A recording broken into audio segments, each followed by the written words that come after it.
Ralph here, and welcome to True Power Trumpet Fitness here on Magnificent Monday here in Connecticut. Another beautiful day. Did you have a great weekend? I did. Man, I love this time of year. Love it. Anyway, you saw the thumbnail. Another 1SB success story. Now, most of the success stories I get, because I don't have a lot of actual people coming to the studio. It's over Skype. You know, I get, glowing reports, but I don't actually hear them sitting right next to me. And I had a chance to sit here last week, and it was amazing. It was amazing. Like a light went on. Anyway, I have played. Let me honk a little bit, and we'll talk more about the incredible masterpiece, 1SB.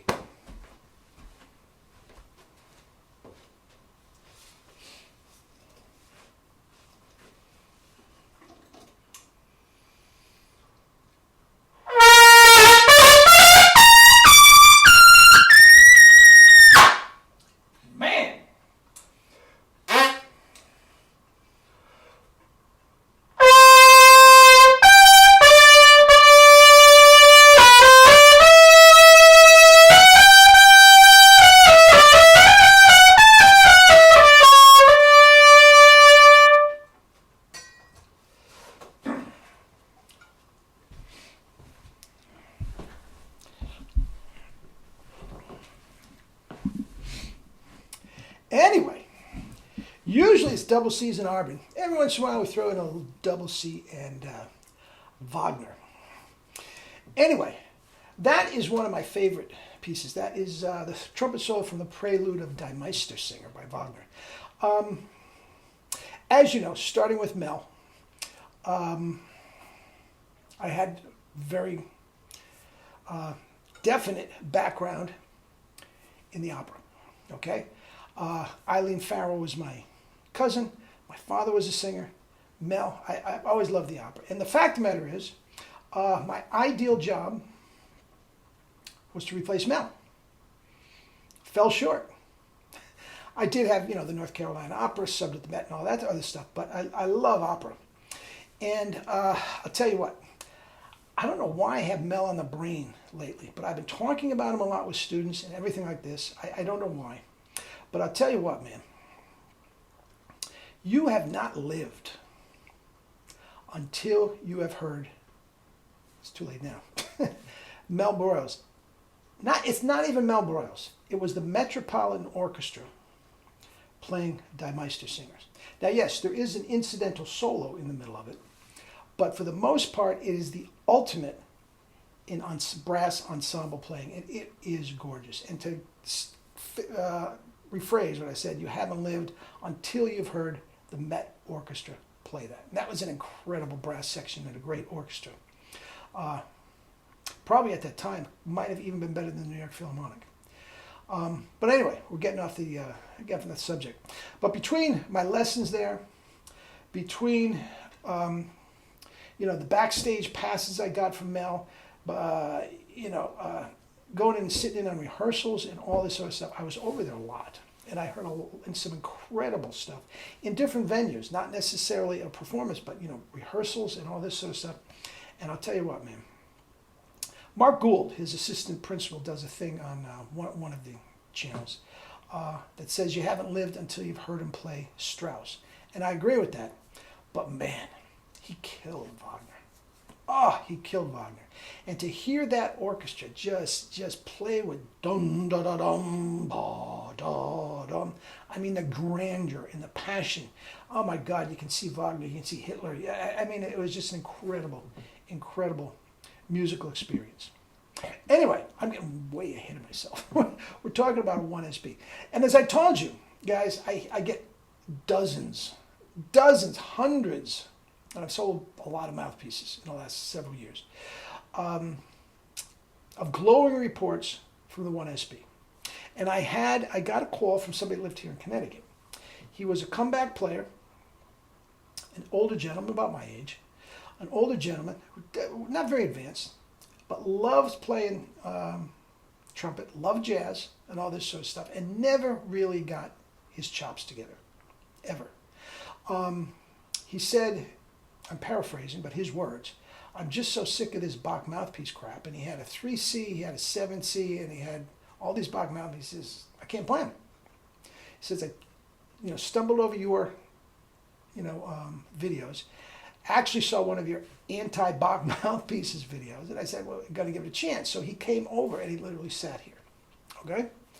Now, I'm thinking an older guy, not an advanced player, who played Bach mouthpieces all his life. Ooh, there's going to be a transition period. There's going to be a transition period, and he's I don't know if he's going to love it. Anyway, so he comes over, very nice guy. We sat and talked for about 40 minutes, played a little bit. But I asked for C scale on the Bach mouthpiece. Okay?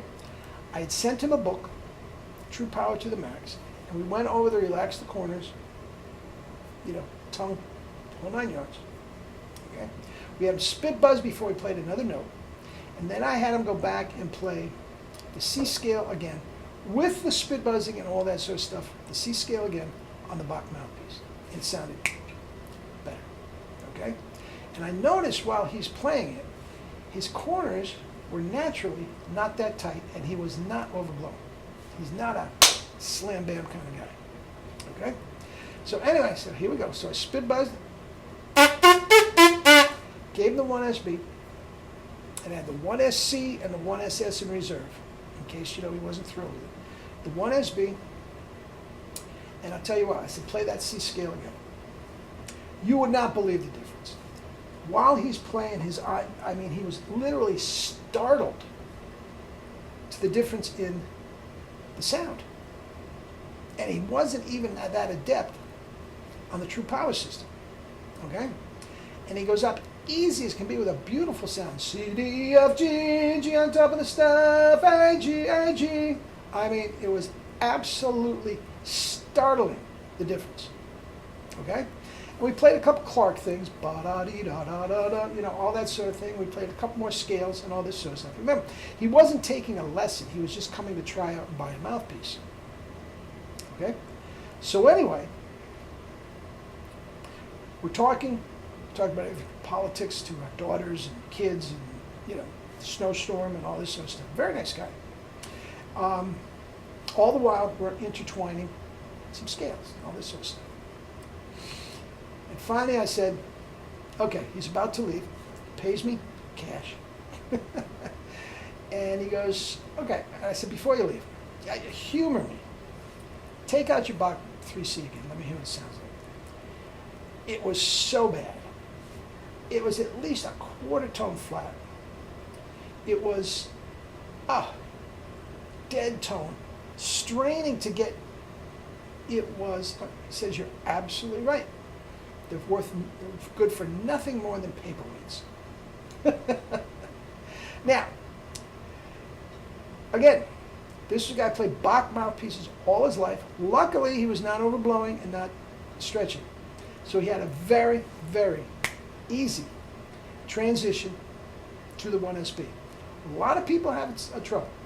And it's more, believe it or not, it's more professionals, semi-pros, that have had a lot of success, some success, professional success with the Bach mouthpiece, even though the chops maybe not be great. They're very, very hesitant to change. They shouldn't be. They shouldn't be. But anyway, success story, guys. I love them. I love them all. And guys, if you have success stories, if you don't believe me. If you haven't figured out by now that I just love this stuff, guys, this is what Jerry's and our relationship is all about. Trumpet and chops. I love to hear about this. So if you just got the 1SB and you went from a high F to a high G, I want to hear about it. I love success stories. My chops feel so much better. All the guys in the band are saying this, and the conductor can't believe he wants me up on first for the first time ever, and I'm not worrying when I go to the gig. I don't warm up. All this stuff I love to hear. So please, if you don't feel comfortable in the comment section, many of you don't. I'm going to say I get 60 to 70% more emails than I do comments. That's fine. And if I'm going to talk about you specifically, I won't use your name, just like I didn't here. But yeah, I love this stuff. Anyway, guys, that's it. Eat and drink your fruits and vegetables and live your life with true power. Not the fake stuff, true power. Love you all.